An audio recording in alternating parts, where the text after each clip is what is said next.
Welcome back to another one blog. আবারও একটা নতুন ব্লগ নিয়ে চলে এলাম। এখন রাত্রির প্রায় 7:30 মতন। এখন এসির সার্ভিস করাতে এসছে কাকুরা। আমাদের বুকিং ছিল বেশ কয়েকদিন আগে, বাট এত লেট করেছে। এই যে এখানে কাজ চলছে।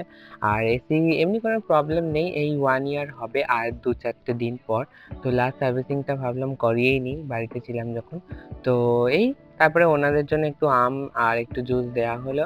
ওনারা বলেছিল যে একটু আম খাবো, সেই জন্য কারণ দেখে। তারপরে এসিটাকে চালিয়ে একটু বাইরের থেকেও সবকিছু দেখলাম, বললাম না আজ সবকিছু ঠিক আছে মোটামুটি। এটা হচ্ছে আগের দিন রাত্রিরে। আজকে সকালবেলায় চলে এলো আবার একটা পার্সেলগুলো হচ্ছে এরকম একটু ছেঁড়া ফাটা ছিল, যেটা দেখে আমার ভয় হচ্ছিল প্রোডাক্টগুলো ঠিক এসছে কিনা। তো সঙ্গে সঙ্গে আমি দেখে নিলাম, না প্রোডাক্টগুলো ঠিকঠাক এসছে। এরপরে আমার হচ্ছে ছাদটা খুবই নোংরা হয়ে গেছিলো কদিন ধরে, মানে ঝড় বৃষ্টি গেছে তো অনেক পাতা পড়েছে। তো আমি ভাবলাম যে না একটু ক্লিন আপ করেই নিতে হবে, কারণ পাতা জমে থাকলে কি হয় অনেক সময় জলস্রোত করে, বা এখন বর্ষাকাল চলে এসছে। তো বেশ অনেকটাই পাতা তোমরা দেখতে পাচ্ছ। তো আমি পাতাগুলো ক্লিন করছিলাম, ব্যাস ক্লিন টেন করলাম, বিকেলে এক্সারসাইজও খানিকটা হয়ে গেল এর ফাঁকে। এগুলো করে টোরে নিয়ে তারপরে আমি একটুখানি রান্না বান্না করলাম। তো চলো কি রান্না করলাম তোমাদের সাথে শেয়ার করছি। তা আমি আমার একটা বন্ধুকে পাঠাবো। তো ওর হচ্ছে বার্থডে ছিল, তো আমাকে বলেছিল যে একটুখানি 3 কেজি মতন মাংস করে দেওয়ার জন্য। তো এখানে মাংসগুলোকে সুন্দর করে ম্যারিনেট করে নিয়েছিলাম হচ্ছে গোলমরিচের গুঁড়ো আর লেবুর রস দিয়ে। ব্যাস তারপরে কড়াইতে সাদা তেল গরম করলাম, আর দিয়ে দিলাম একটুখানি গোটা গরম মশলা।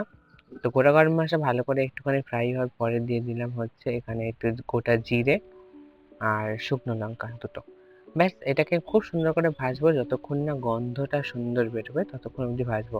এরপরে আদা পেস্ট, পেঁয়াজ, রসুন এগুলো সব দিয়ে দিলাম, ওগুলোকে ভালো করে কষিয়ে নেবো। আর কষানো কমপ্লিট হয়ে যাওয়ার পর এর মধ্যে আমি আস্তে আস্তে চিকেনটা দিয়ে দিলাম। তো চিকেনটা এইভাবেই স্টিমে করব।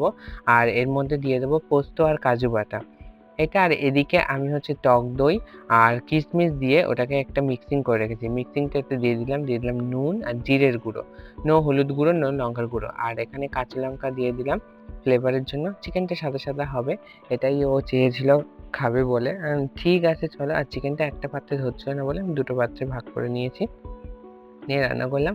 আর এই যে দই আর কিশমিশ বাটাটা করেছিলাম সেটা আমি ওপরে দিয়ে দিলাম, আর দুটোতেই সমানভাবে দিয়ে দিলাম। ব্যাস একটু জল গুলিয়েও দিয়ে দেবো এর মধ্যে। তো এটাকে কি বলে জানি না, আমি তো এটা চিকেন রোস্ট টাইপসেরই একটা বলি, হোয়াইট চিকেন বলি। তো এটা খুব টেস্টি হয় খেতে। ঠিক আছে, তোমরা মাস্ট একবার ট্রাই করবে। আর নামানোর আগে কাসুরি মেথি দিয়ে দিয়েছি, সানরাইজের কাসুরি মেথি দুটোতে দিয়ে দেবো।